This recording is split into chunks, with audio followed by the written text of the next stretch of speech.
it's already chopped by some other person that gets paid minimum wage. Oh, Mom, you're doing all the work. Okay, I love Crisco baking sticks because they're already pre-measured. This is a cup. That's great. And I need 1/3 of a cup. You know, it's really hard. You know how we used to have to measure shortening? Paint. You'd get that greasy shortening and you'd put 1/2 cup of cold water in a cup, measuring cup, and then you'd add shortening till it came up to the 1 cup mark. And then you had to fish the shortening out of the water and put it in your recipe. And That's how you taught us how to measure shortening. Yeah, but let's don't do that anymore. Now, this is 1/3 of a cup right here. It's all pre-measured. So I'm putting in 1/3 of a cup each of butter and shortening. Because you need for 2 cups of flour, you need 2/3 of a cup of fat of some kind. So I'm just putting in the very cold shortening. Not all in one clump, because you don't want to have to break that up. You just cut it in pieces. I'm going to zoom in on the flour. And then you use 1/3 of a cup of butter. This happens to be unsalted. It doesn't really matter what it is. I don't think. If it's salted or unsalted? Yeah, either one. I think there's a difference in consistency, but I'm not sure which way it goes. So, okay. There's also a measuring thing on the butter, and I need 1/3 of a cup of that, which is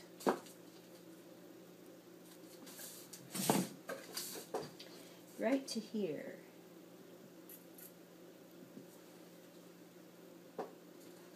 Harder to cut this because shortening just gets cold. It doesn't get frozen. Butter freezes. Don't cut yourself. Now you may watch me cut myself. I'm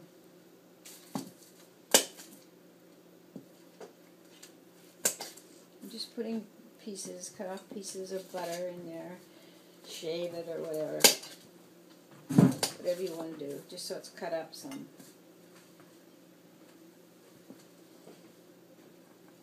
Rid of a cup of each, because remember, 2 cups of flour, 2/3 cup shortening or butter.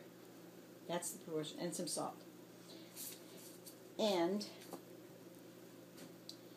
water, ice water to finish it, but we're not there yet, so we won't worry about that yet.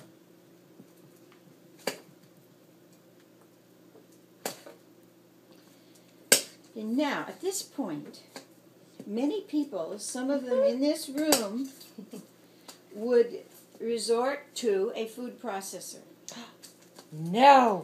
Some of my best friends and my best cook friends use food processors for this part. I do not. Because it's so easy, you have to be so careful just to process it just to the point where the butter is like peas, the size of peas. And it's so easy to over-process it, and if you process it too much, then it's rubbery. Oh, don't want that. And tough. You don't want that. So I don't use mechanical devices. I use an antique tool. An antique tool? Like this. Oh, an antique tool. Yes. This. What do you call that? This has scallops on it, so I use this one. That's a biscuit cutter. It's a biscuit cutter, but you can use it also to chop up the... what do they call it? A pastry cutter. It could be called a pastry cutter. Okay. Now, this is the good part. This is where we have a background player now. Yes, Jack's washing carrots in the sink while we're making a movie of pie crust baking. So you just kind of keep chopping it in there. Now, you know, when I was a kid, the way we used to do this, we called it cutting in. And you'd take 2 sharp knives or sharp butter knives, and you would cut like this across it until all the fat was cut into little tiny globules about the size of a pea. What about this? That's called a pastry, whatever you called it. Pastry cutter. Also, but I don't use those. I don't like the way they do it. I just like my little tool kit, of which I have 2, and I found another one at the recycle center, which I gave to Kelly in case she ever comes and has it. Or maybe Lori, who has it? Somebody. I don't have it. I have it. Okay. So there's still a 3rd one if Lori wants to have one. I doubt. Now, you can look at how this is chopping up and see the texture. See, it's not quite there yet.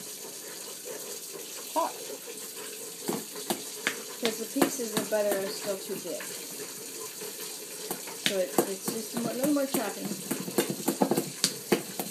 Now, another secret of pie making, the less you handle it, the more tender it will be. Because your hands are warm, and the warmth of your hands kind of overcomes how you've got everything all chilled and okay. Now we're going to add the water at this point. This is a tricky point too. So you can see how it's chopped up and how it's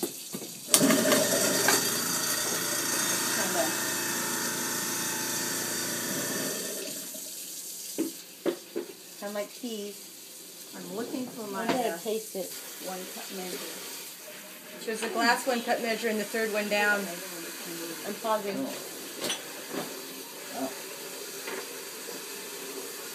Mom, that tastes good. 3rd drawer down. The measuring cup? Isn't it? Well, the one that I generally use is... Oh, is it plastic? I might have put it in the top. Okay. You put a half a cup of water in here. And then you add... Okay. It's all right. I got this. Okay. Oh, a little more. Okay. Now...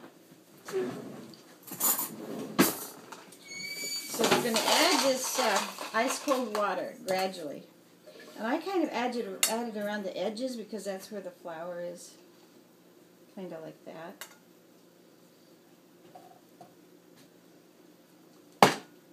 And then just stir it in. Just the idea is to get it all evenly distributed, the water. So you mix it a little, and then you look and see where the dry flour is, and you put some more ice water in there. It's kind of fun. Yeah. Yeah, it is actually fun. If you put too much water in, then it gets all gluey.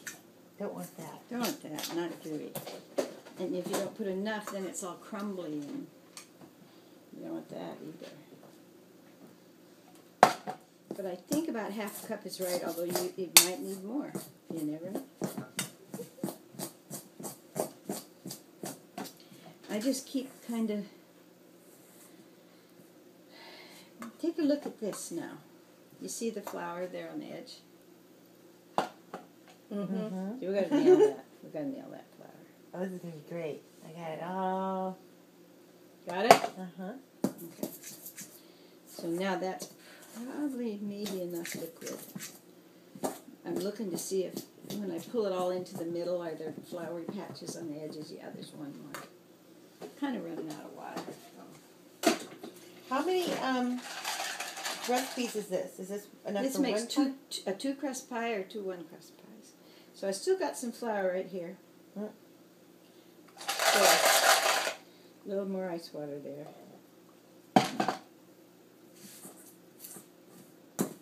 Now, if this were Ina Garten, her minions would have picked up the trash and gotten it out of the camera range long before now. Okay, this looks... You just kind of have to tell by kind of mashing it with your fork that it's all going to hang together. Yeah, it is. It's going to hang together. You want to try it?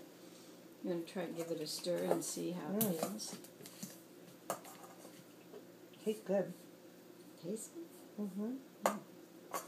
Okay. Yeah. Now, I take half of it. You don't knead it like dough ever. That's too much handling. You just take what looks like about half.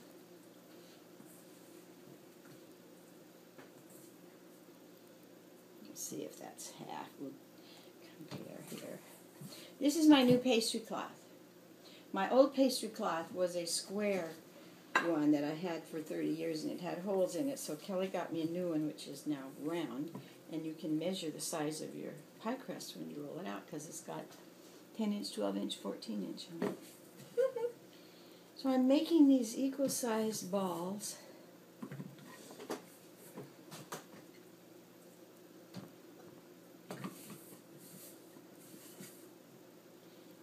And then, without handling them too much,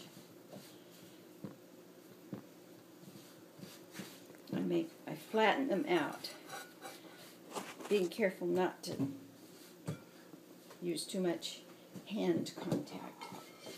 Okay, so there's 2 pie crusts. Now, they have to be chilled for at least half an hour or an hour or so. So we're going to wrap them in wax paper. Wax paper. And put them in the fridge, and then I'm going to make a couple more. How many more do we need? How many more do we need? 3. 3 so. more. 3 Really? more crusts. Okay. 2 pumpkin, 1 pecan, and 1 apple. Yeah. So we need Does an apple have a crack on top? Yeah, so that's why we need 5 of these. Okay, we're going to take a little break. Put these in the fridge, where they will chill for half an hour, 45 minutes. Okay. Lots of flour, or not lots, but enough, like that much. And then you get the pastry out of the fridge. Where'd you go? Oh, there she is. The first one,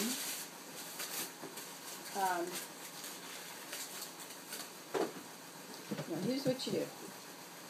It's got flour on both sides now. You flip it, so it's plenty floured up. Then you get your rolling pin. People have different preferences for rolling pins. I like the kind that does that when you hold it. Does what? That when you roll it, you can still hold the handles, and you don't have to. They don't move. Now the trick is you start rolling from the inside to the outside very delicately. You use a light touch, as light as you can, and you just keep going from the inside to the outside. Oh, Jack, that's Stuart probably to tell us where to pick up the phone. Okay.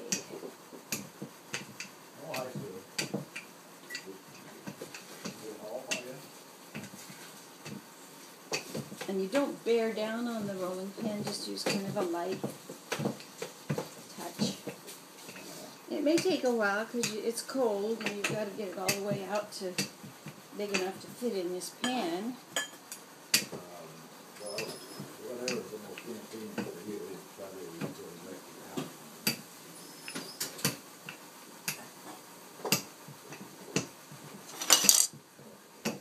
Now if it starts sticking a little, as this did, just add a little flour.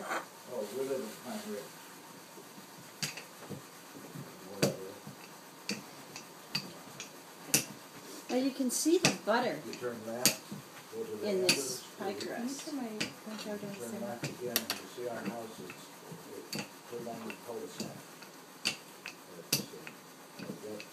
Trying to make it kind of even all around. Oh, okay. Great. Thanks.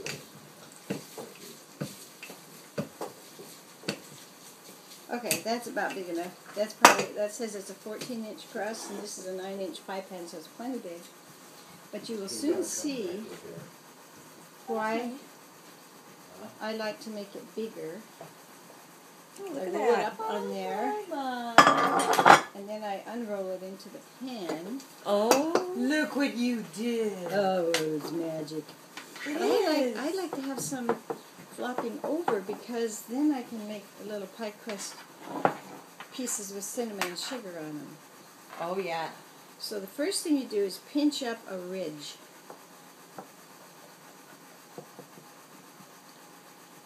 Of dough like that. Just make a ridge, kind of thick. Might have to pull some in from, if it isn't even, I pulled it in over there.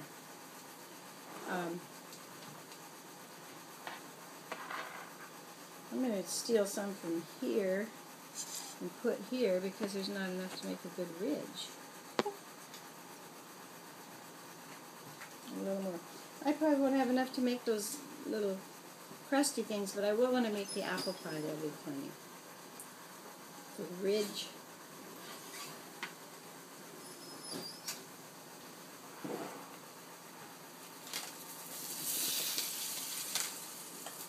Kelly's roasting squash. Then I just trim it off.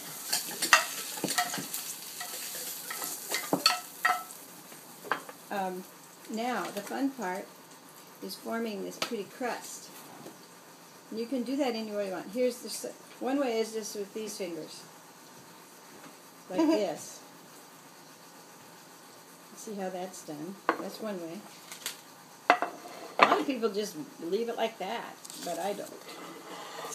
Another way you can do it is use your thumb and your first finger and pinch like that. See, that makes it, but I like this way the best. Me too.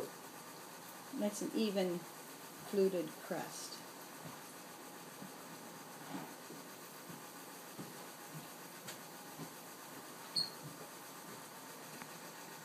That looks good. Should be. Now you're going to fill this up with pumpkin filling. And I'm going to make another crust to put in the other littler pan for pumpkin, for smaller pumpkin pie.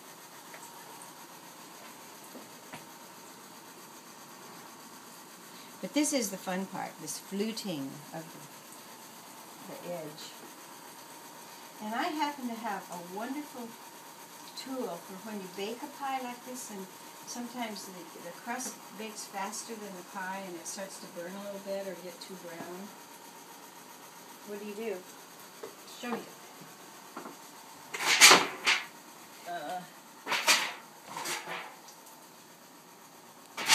I'll show you later. It's a great tool. The next crust. I'll take a pause. Are you paused, both of you? I don't know how to Now I am. Well, I find Well, I'm already these doing are it. pie crust shields, and if you're keeping an eye on your pie in the oven, when you see that the edge of the crust is starting to get darker than the rest of the pie, you just drop that over it. Oh. Although these pans are pretty big. Whoops. Yeah. Maybe those are that for your might other pans. would work better on smaller pans, but it's alright. It still would shield it enough that it wouldn't burn. Okay, that's how you make the crust. I'm done. Oh no, one more thing. One more thing. If you're baking this crust by itself and then you're going to fill it with like coconut cream pie or something like that, you're baking it before you put the filling in, then you need to prick it all over with a fork. Why? Because otherwise it'll bubble up and make, it'll kind of Pockets lift and- pockets. And then you put a piece of pie crust, a piece of foil in there. I mean, a piece of foil is big enough to fit all around it. Mm-hmm. And then you put this on top of it. It's pie crust, pie weights. Don't Okay. put them in the crust, or they will bake in, and then you'll have a mess. And don't ask me how I know that. Foil first, and then when it's done, you lift the foil out and the pie weights out, and it holds it down so it doesn't bubble up. It's another little trick. And I'm done now. Yay! Yay! Okay, I'm going to roll out that other one now.